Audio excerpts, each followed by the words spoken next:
Hello, Clark here with another Clark speech.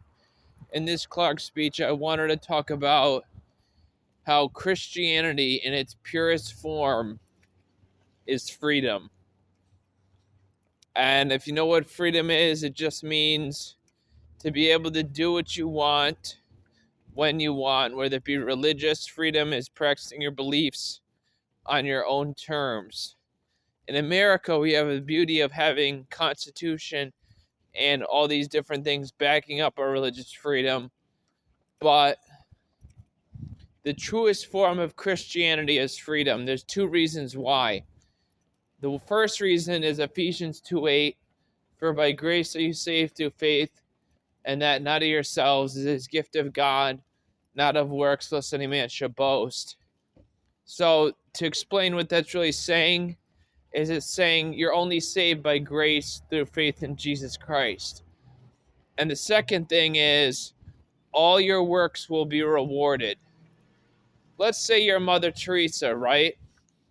What's the difference between Mother Teresa and Adolf Hitler? Well, obviously one's evil and one's good. Mother Teresa going to India and helping all the homeless and all the poor and all the dying Indians who are sick, no matter what evil things she did in between, is a great act of mercy and goodness. And yet, Hitler did a bunch of evil, killing thousands of Jews and Christians and black people. So Hitler has to be punished and Mother Teresa has to be rewarded. So the only way that's possible to have Hitler punished and Mother Teresa rewarded is if there's heaven and hell after this world. And if there's heaven and hell after this world, Hitler is most likely in hell, and Mother Teresa, because of her good acts of faith and faith, is most likely in heaven. But let's get back to it. Christianity is freedom. You are 100% free if you're a Christian. You don't have to worry about your bills. You don't have to worry about your job. You love your job if you do your divine calling. If you're a minister of the gospel or a preacher or an evangelist, you have great joy doing that. But this is where so many of them lost majority go wrong, is they think they have to do something to get into heaven. You don't have to do anything to get into heaven.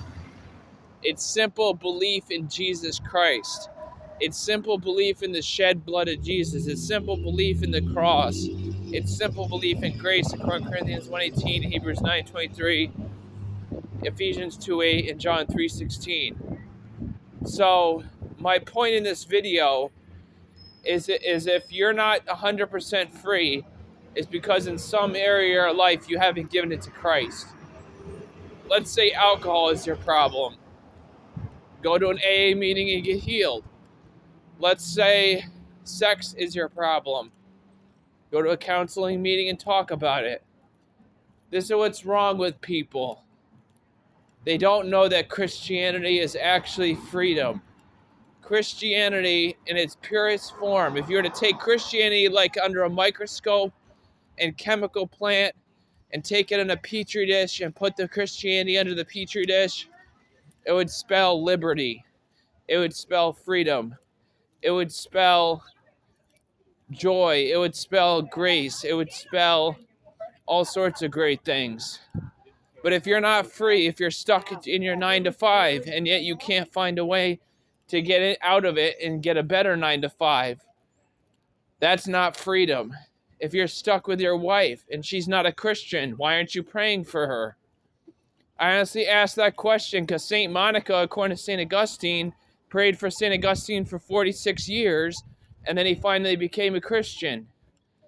It took 46 plus years, not even 30 to 40 years before St. Augustine became a Christian. And yet, it was all because St. Monica would not stop praying for St. Augustine. And if you look that deep down in your life, you'll find people who have been praying for you your whole life. One of them in particular, she says she prays for me every day.